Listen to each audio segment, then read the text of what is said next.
بسم اللہ الرحمن الرحیم۔ السلام علیکم۔ میں فیصل آباد میں رہتی تھی۔ میری پوری فیملی وہیں تھی۔ ہم 2 بہنیں ہی تھیں اور میرے والد کو ہم دونوں کو کامیاب ہوتے دیکھنے کا خواب تھا، جس کی وجہ سے وہ خاندان کی مخالف تک کھڑے ہو چکے تھے۔ وہ بس ہم دونوں کو کامیاب دیکھنا چاہتے تھے، مگر انہیں نہیں پتا تھا کہ ان کی یہ خواہش غلطی سے ہی صحیح انہیں رسوائی کی اس کھائی میں لے جائے گی جس سے نکلنا ان کے لیے ناممکن ہوگا۔ وقت گزرتا رہا اور میرے کالج میں بہترین نمبرز آنے پر مجھے اسکالرشپ ملی۔ میں بہت خوش تھی اور مجھ سے زیادہ بابا جان خوش تھے۔ انہوں نے ہم دونوں بہنوں اور مما کو پارٹی دی۔ میری دوست لاہور جا رہی تھی پڑھنے۔ میں نے بھی موقع دیکھ کر بات کر لی کہ مجھے لاہور جانا ہے۔ پہلے تو بابا جان خاموش ہو گئے، مگر پھر میری یونیورسٹی کے ڈھیروں تعریف کرنے پر مان گئے، اور یوں ایک دفعہ پھر پورا خاندان انہیں برا بھلا کہہ رہا تھا کہ وہ جوان جہان بیٹی کو اکیلے اتنی دور بھیج رہے ہیں۔ بابا جان چپ تھے، مگر مجھے کہیں نہ کہیں خوف تھا کہ وہ خاندان والوں کی باتوں میں آ کر میرے جانے کے خلاف کھڑے نہ ہو جائیں۔ بس یہی خوف میری راتوں کی نیند اڑا چکا تھا، لیکن ایسا کچھ نہ ہوا۔ میرے جانے سے ایک رات پہلے بابا جان میرے پاس آئے۔ وہ بہت اداس تھے۔ وہ مجھ سے باتیں تو کر رہے تھے، مگر ایسا لگ رہا تھا ان کا دھیان کہیں اور ہے۔ وہ خود تو میرے سامنے تھے، مگر ان کا دماغ وہاں نہیں تھا۔ میں نے ان سے کہا کہ جو بات پریشان کر رہی ہے وہ کر لیں، تو انہوں نے میرے دونوں ہاتھ اپنے ہاتھوں میں لیے، اور پھر جو وہ بولے اسے سن کر میں پتھر کی ہو گئی۔ مجھے لگ رہا تھا میرے وجود میں جان نہیں ہے۔ وہ چلے گئے اور میں اس دروازے کو دیکھتی رہ گئی جہاں سے وہ گئے تھے۔ کیا وہ جو کہہ کر گئے تھے وہ سچ تھا؟ نہیں، وہ میرے بابا جان تھے، وہ مجھ سے ایسا کچھ نہیں کہہ سکتے تھے۔ یہی سوچتے رات گزر گئی۔ صبح فجر کی اذان پر میری سوچوں کا محور ٹوٹا، اور پھر میں نے نماز پڑھنے کا ارادہ کیا، مگر پوری رات ایک ہی پوزیشن میں بیٹھنے کی وجہ سے مجھ سے ہلا نہ گیا۔ پھر بھی بہت مشکلوں سے میں نے نماز پڑھی۔ دعا کے وقت ہاتھ اٹھائے تو بابا جان کی کہی بات یاد آنے پر پھوٹ پھوٹ کر رو دی۔ کافی دیر گزر گئی، میرے جانے کا وقت ہو گیا۔ بہن اور ماں سے مل کر بھی میں بہت روئی، اور پھر بابا جان کے ساتھ ریلوے اسٹیشن تک گئی۔ وہاں جا کر بابا جان نے مجھے سینے سے لگایا۔ تمہارے باپ نے سارا خاندان چھوڑا ہے تم دونوں کی پڑھائی کے لیے، میری لاج رکھنا بیٹا، وہ کہہ کر چلے گئے۔ میں آپ کی عزت پر حرف نہیں آنے دوں گی بابا جان، میں نے انہیں جاتا دیکھ کر کہا، اور پھر ایک نئے راستے پر نکلی، وہ راستہ جس پر میں خوشی سے چلنے لگی تھی، مگر میں انجان تھی وہ راستہ مجھے بہت دکھ دے گا۔ میں لاہور پہنچ گئی۔ ہر چیز تھوڑی لگ رہی تھی مجھے وہاں سیٹ ہونے میں وقت لگا۔ وقت گزرتا رہا اور میری یونی کی پڑھائی مکمل ہونے میں بس چند ماہ تھے، جب ایک روز ایک کلاس فیلو نے اپنی سالگرہ پر پارٹی ارینج کی، تو ساری کلاس کے اصرار کرنے پر میں نے بھی اس پارٹی میں جانے کا سوچا، اور یوں یونی ختم ہونے پر میں اپنی دوست کے ہمراہ مال چلی گئی شاپنگ کے لیے۔ وہاں سے شاپنگ کی اور رات کو پارٹی میں شرکت کی۔ آدھی رات گزر گئی جب ایک لڑکی نے مجھے ایک ڈرنک دی، جسے پی کر مجھے چکر آنے لگے۔ میں پریشان ہو چکی تھی، نہ جانے میں نے کیا پیا تھا۔ کچھ ہی دیر گزری تھی جب میرے حواس کھونے لگے، اور پھر میں کہاں بے ہوش ہوئی مجھے یاد نہیں، مگر جب مجھے ہوش آیا تو میرا سب کچھ ختم ہو چکا تھا۔ میں کسی کو منہ دکھانے کے قابل نہیں تھی۔ میرے کپڑے پھٹے ہوئے تھے اور چادر نہ جانے کہاں تھی۔ وہاں اس کمرے میں میرے علاوہ اور کوئی نہیں تھا۔ میں بہت روئی، شدت سے روئی۔ بہت مشکلوں سے خود کو سنبھالتی میں اپنے ہاسٹل پہنچی، جہاں میری دوست میرے لیے رو رہی تھی۔ مجھے دیکھتے ہی میرے گلے لگی اور کہا کہ کہاں تھی تم، کہاں کہاں نہیں ڈھونڈا میں نے تمہیں۔ وہ مجھ سے اور بھی کچھ پوچھ رہی تھی۔ جب میں نے اپنے جسم پر موجود وہ چادر جو ہوٹل کے ہی کمرے سے ملی تھی وہ اتار دی، وہ مجھے دیکھ کر چلانے لگی۔ میں نے اسے خاموش نہیں کروایا۔ ابھی 2 منٹ ہوئے تھے جب ساتھ وہاں میرا ایک یونیورسٹی فیلو آ گیا۔ یقیناً وہ چلانے کی آوازیں سن کر پریشان ہوا تھا۔ وہ اندر آیا مگر مجھے دیکھ کر نظریں پھیر گیا۔ میں رونے لگی۔ میرے بابا کا مان ٹوٹ چکا تھا۔ میں کیا منہ لے کر جاؤں گی؟ یہی سوچ سوچ کر میرا دماغ پھٹنے لگا۔ میں بے ہوش ہو گئی۔ ہوش آیا تو میری دوست میرے پاس بیٹھی تھی۔ میں خاموش ہو گئی۔ بابا جان کی کالز آ رہی تھیں، میں اٹھا نہ سکی۔ اٹھاتی بھی کیسے؟ مجھ میں ہمت نہیں تھی۔ میں نے بہت سوچا اور واحد حل مجھے خودکشی لگا، جس پر میں نے عمل کیا۔ اس بار بھی میری جان پھر سے وہاب نے بچائی۔ اس بار وہ مجھ پر چلایا۔ میں نے اسے کہا میں گھر نہیں جا سکتی کیونکہ اب میرے پاس اپنے باپ کی عزت نہیں رہی اور کہیں میرا کوئی ٹھکانہ نہیں، اسی لیے میں خود کو ختم کرنا چاہتی ہوں۔ تو وہ میری ساری باتیں سن کر خاموشی سے وہاں سے چلا گیا۔ میں پھر سے رونے لگی۔ اگلے دن وہ آیا تو اسے دیکھ کر میری آنکھیں پھٹی کی پھٹی رہ گئی۔ میں یک ٹک اسے دیکھ رہی تھی۔ مجھے یقین نہیں ہو رہا تھا جو میں دیکھ رہی ہوں وہ سچ ہے۔ وہ میرے پاس پڑی کرسی پر بیٹھ گیا اور پھر جو وہ بولا، مجھے لگا جیسے میں خواب دیکھ رہی ہوں۔ کیا کوئی ایسا انسان ہو سکتا ہے جیسا وہ تھا؟ اس نے مجھ سے نکاح کیا اور پھر مجھے لیے وہاں سے اپنے اپارٹمنٹ میں چلا گیا۔ ہم دونوں ساتھ رہنے لگے۔ میں پریگننٹ ہو چکی تھی۔ وہ خاموش تھا۔ مجھے اس بات پر کبھی کبھی حیرت ہوتی، مگر میں خاموش ہی رہتی۔ کیا کہتی اسے جا کر، تم کیوں کر رہے ہو ایسا؟ نہیں، میں ایسا نہیں کر سکتی تھی۔ اس دوران میری گھر والوں سے بہت کم بات ہو سکی۔ ایک روز بابا مجھ سے ملنے لاہور چلے آئے۔ میں ہاسٹل میں نہیں تھی۔ یہ جان کر بابا کو حیرت ہوئی کہ میں کہاں گئی۔ یوں ہی وہ مجھے کالز کرنے لگے اور وہ وقت آ گیا جب میرے بابا جان کا سر جھک گیا۔ انہیں ہارٹ اٹیک ہوا اور پھر میری شادی کی خبر جنگل میں آگ کی طرح پھیل گئی۔ سب نے بابا جان کو غلط کہا۔ وہ کس دل سے سنتے رہے اور پھر انہوں نے مجھ سے ہر تعلق توڑ دیا اور میں وہاب کے ساتھ رہنے لگی۔ وہاب نے پڑھائی ختم ہوتے ہی بزنس سنبھال لیا۔ وہ اپنے بہن بھائیوں میں سب سے بڑے تھے، تبھی سب ان پر انحصار کرتے تھے۔ ان کے والد کے انتقال کے بعد مکمل طور پر بزنس وہاب کے ہاتھوں میں تھا۔ وہ ہر چیز کے مالک تھے۔ ان کے باقی بھائیوں کو انہیں ہر چیز کا جواب دینا پڑتا تھا۔ وہاب کے سب سے چھوٹے بھائی کا رویہ وہاب سے ٹھیک نہیں تھا۔ وہ دن بدن عجیب ہوتا جا رہا تھا۔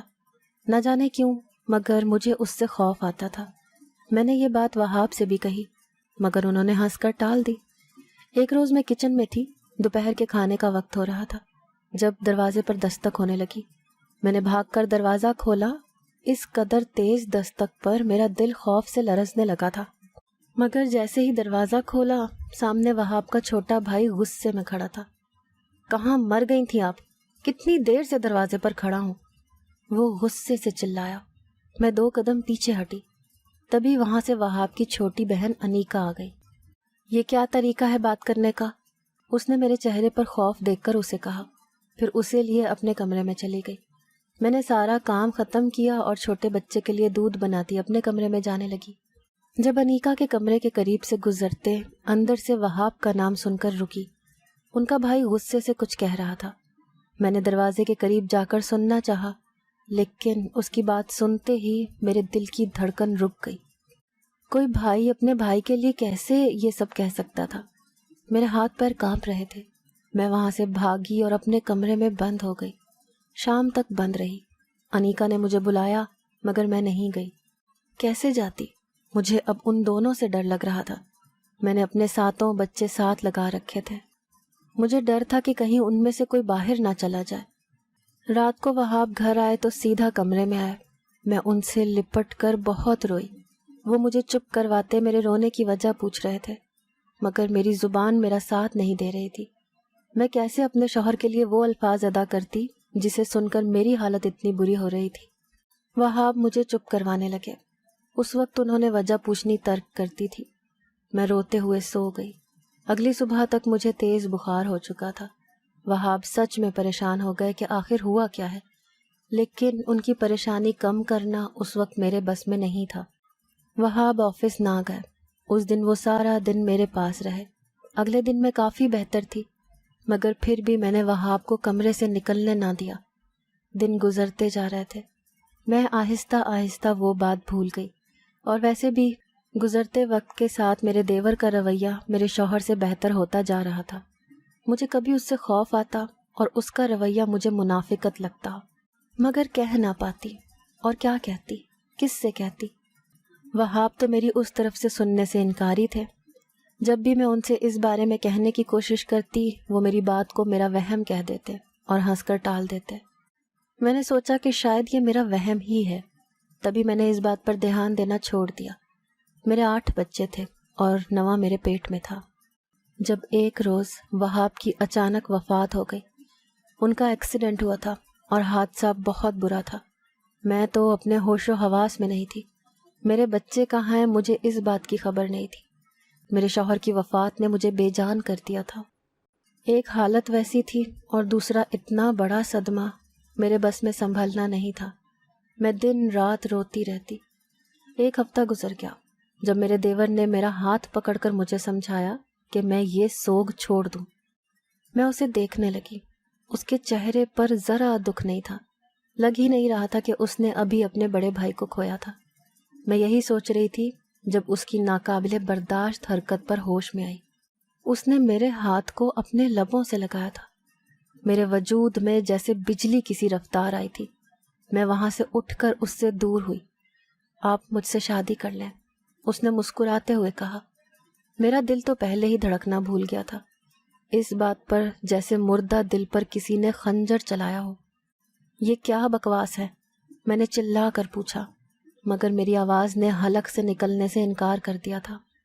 میں نے اسے اس کی اس پیشکش پر تھپڑ مارا تو گال پر ہاتھ رکھتا وہ ہنسنے لگا، اور پھر شام کو اس نے ہمیں ہمارے ہی گھر سے نکال دیا۔ میں چیختی رہی، چلاتی رہی، مگر کسی نے میری نہ سنی، اور یوں میں گھر سے بے گھر ہو گئی، اپنے یتیم بچوں کو لیے۔ میرے پاس کوئی ٹھکانہ نہیں تھا جہاں لے کر جا سکتی اپنے بچوں کو، اس لیے وہیں انہی کے دروازے پر بیٹھ گئی۔ رات ہو گئی۔ میں نے اپنے بچوں سمیت وہ رات وہیں سڑک پر گزاری۔ حیرت تھی کسی نے ہماری مدد کرنے کی کوشش نہ کی۔ بہت مشکلوں سے رات گزری تھی۔ ساری رات میں سو نہ سکی کہ کہیں کوئی آ نہ جائے۔ اگلے دن بھی میں وہیں بیٹھی رہی۔ 2 دن ہو گئے، نہ روٹی کھائی اور نہ ہی کسی اپنے کو ترس کھاتے دیکھا۔ بچے بھوک کی وجہ سے رونے لگے۔ میں انہیں دیکھتی تو مجھے وہاب کی یاد آتی، کیسے وہ اپنے بہن بھائیوں پر یوں پیسہ پانی کی طرح برساتے تھے، اور میرے منع کرنے کے باوجود بھی وہ میری ایک نہ سنتے۔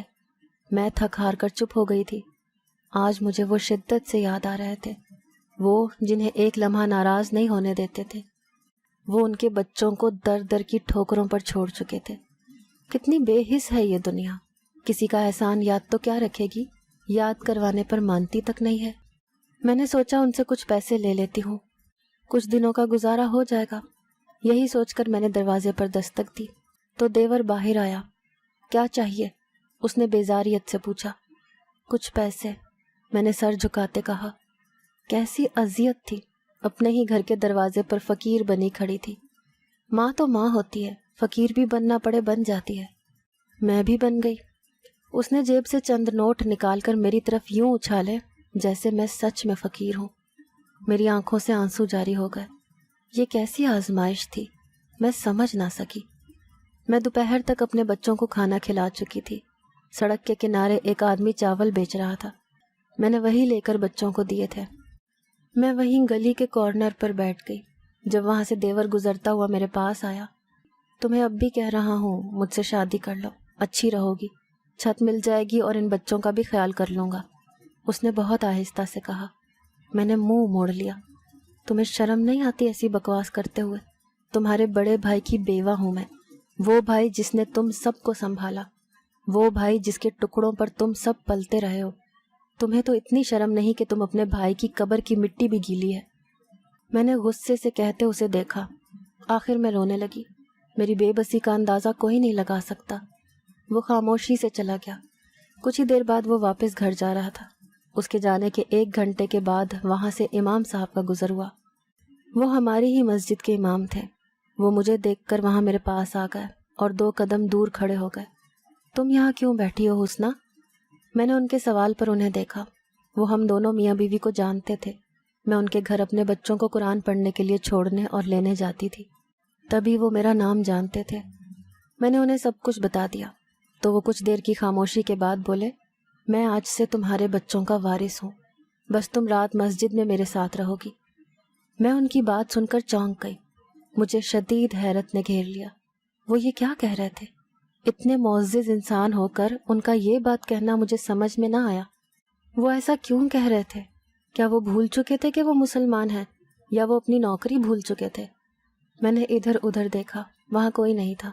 شام ہو رہی تھی، بچوں کو پھر سے بھوک لگنے لگی تھی۔ میں نے انہیں دیکھا اور پھر گہری سانس لیتی ان کی بات مان گئی۔ رات ہوتے ہی بچوں کو مولوی کے گھر چھوڑا، اس کی اجازت سے، اور پھر خود مرے قدموں سے مسجد کی جانب جانے لگی۔ کیا ہونا تھا وہاں؟ کیوں مجھے بلایا گیا تھا؟ میرے ذہن میں ہزاروں سوال تھے اور جواب کوئی نہیں تھا۔ میں مسجد کے دروازے کے پاس کھڑی ہو گئی۔ مسجد بالکل خالی تھی۔ عشاء کی نماز ہوئے بھی 1 گھنٹے سے زیادہ کا وقت گزر گیا تھا، اسی لیے کسی انسان کو دیکھا نہیں جا رہا تھا۔ مسجد خالی دیکھ کر میری جان نکلنے لگی۔ میں نے مشکل سے قدم گھسیٹے اندر داخل ہوئی۔ ابھی اندرونی حصے میں جاتی جب مجھے اندر سے امام صاحب کی آواز سنائی دی۔ وہ کسی سے بات کر رہے تھے، مگر مجھے ان کی بات سمجھ نہیں آئی تو میں نے قدم آگے لیے اور مسجد کے اندرونی حصے میں بنے کمرے کے دروازے کی اوٹ میں کھڑی ہو گئی۔ اب مجھے اندر کی باتیں سنائی دے رہی تھیں۔ میں دوسرے شخص کی آواز سن کر چونک گئی، کیونکہ وہ دوسرا شخص میرا دیور تھا۔ میں جیسے ان کی باتیں سن رہی تھی، میری سانس اٹکتی جا رہی تھی۔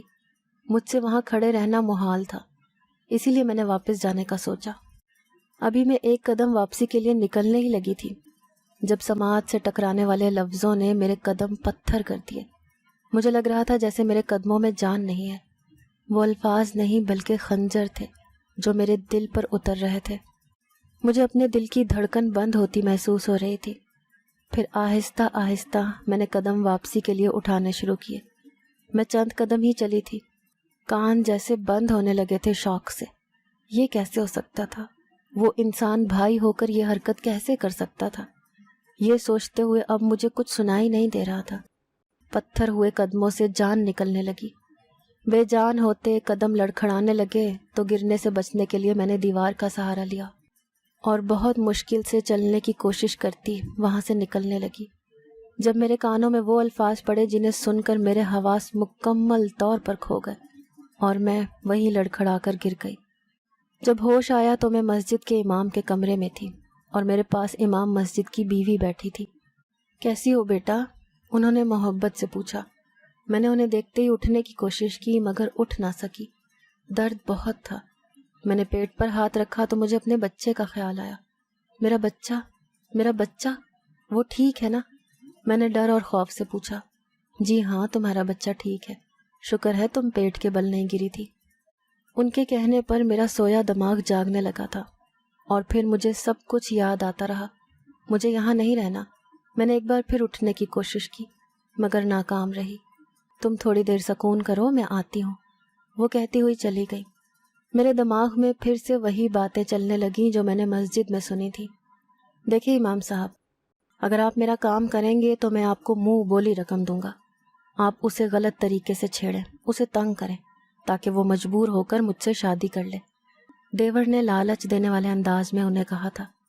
نہیں، یہ میں نہیں کر سکتا، کسی کی بیٹی کے ساتھ تو ہرگز نہیں، وہ جلدی سے کانوں کو ہاتھ لگاتے ہوئے بولے تھے۔ اگر آپ نے ایسا نہ کیا تو میں آپ کو نقصان پہنچا سکتا ہوں۔ یہ مسجد میری ہے، میں یہاں سے آپ کا دانا پانی بند کروا سکتا ہوں، آپ کو یہاں سے نکال بھی سکتا ہوں، اسی لیے میرے خلاف جانے کی کوشش مت کرو۔ لہجہ دھمکی آمیز تھا۔ 2 دن تک میری طبیعت کافی حد تک ٹھیک ہو چکی تھی۔ میں نے وہاں سے جانے کی ضد کی تو امام مسجد کی بیوی نہ مانی۔ ان کا کہنا تھا کہ میری حالت در در کے دھکے کھانے کے قابل نہیں ہے، اور بات بھی ان کی ٹھیک تھی۔ میں شام کو صحن میں تھی جب وہاں مسجد کے امام آئے۔ میں انہیں دیکھ کر ڈر گئی تو وہ بولنے لگے۔ ان کی باتیں سن کر میں واپس تخت پر بیٹھی۔ یہ زندگی کا کون سا حصہ تھا جو ہر قدم پر مجھے دکھ دے رہا تھا، آزما رہا تھا؟ میں کیا کرتا بیٹی، میں مجبور ہو گیا تھا۔ میری چھوٹی سی بچی اس نے اغوا کروائی تھی، اگر میں اس کی بات ٹال دیتا تو میرے ساتھ غلط کرتا۔ اس نے مجھے دھمکی دی تھی کہ اگر میں نے اس کی نہ مانی تو وہ میری بیٹی کو غائب کروا دے گا، اسی لیے میں نے آپ کو وہ آفر دی تھی۔ مجھے معاف کر دیں۔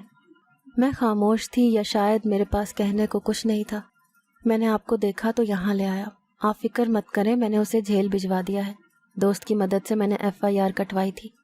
میں نے انہیں دیکھا، وہ شرمندہ کھڑے تھے۔ آپ کے شوہر کا قتل ہوا ہے بیٹا، جو آپ کے اسی دیور نے کروایا ہے۔ ان کی بات سن کر میری روح لرز گئی۔ میں پھٹی نظروں سے انہیں دیکھ رہی تھی۔ تبھی دروازے پر دستک ہوئی۔ انہوں نے آ کر دروازہ کھولا تو اندر آنے والی ہستی کو دیکھ کر میرے جسم سے جان نکل گئی۔ ہاں، وہ میرے بابا جان تھے۔ انہوں نے باہیں پھیلا دی، ویسے ہی جیسے بچپن میں پھیلاتے تھے۔ میں ان کے گلے لگ گئی اور روتی رہی۔ وہ مجھ سے معافی مانگ رہے تھے۔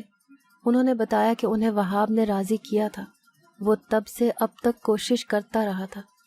میرے بابا جان مجھے لیے گھر چلے گئے۔ مجھے معاف کر دو حسنہ، میں نے ہر جگہ تم دونوں کا ساتھ دیا، ساتھ کھڑا رہا، مگر جہاں تمہیں میری ضرورت تھی میں نے وہاں تمہیں چھوڑ دیا۔ غصہ عقل کھا جاتا ہے، یہ میں نے دیکھ لیا ہے۔ میری عقل بھی میرے غصے نے کھا لی تھی، تبھی اپنی جان سے عزیز بیٹی کو خود سے دور رکھا۔ بابا جان نے نم آنکھوں سے دیکھتے کہا۔ میں ان کے گلے لگ گئی۔ میرے دیور نے یہ سب دولت کے لیے کیا تھا، اسے اس جرم کی سزا میں عمر قید ہوئی۔ میرے شوہر کا کاروبار، جائیداد، سب کچھ میرے بچوں کو مل چکی تھی۔ دیور کو اس کا لالچ لے ڈوبا تھا۔ لالچ بری بلا ہے، یہ شاید اسی لیے کہتے ہیں کیونکہ لالچ آگ کی طرح انسان کو جلاتا ہے اور پھر راکھ کر دیتا ہے۔ اس کے حصے میں کچھ نہ آیا۔ بابا جان کہتے تھے لالچ کرنے سے انسان ختم ہو جاتا ہے، اسی لیے جو پاس ہے اسی پر شکر کرو۔ اگر آپ کو آج کی ہماری کہانی پسند آئی ہے تو اسے لائک کیجیے اور اپنے پیاروں کے ساتھ شیئر کیجیے، اور ہاں، اگر ابھی تک آپ نے ہمارا چینل سبسکرائب نہیں کیا تو ضرور کیجیے۔ ملتے ہیں کل ایک نئی اور دلچسپ کہانی کے ساتھ، تب تک کے لیے اللہ حافظ۔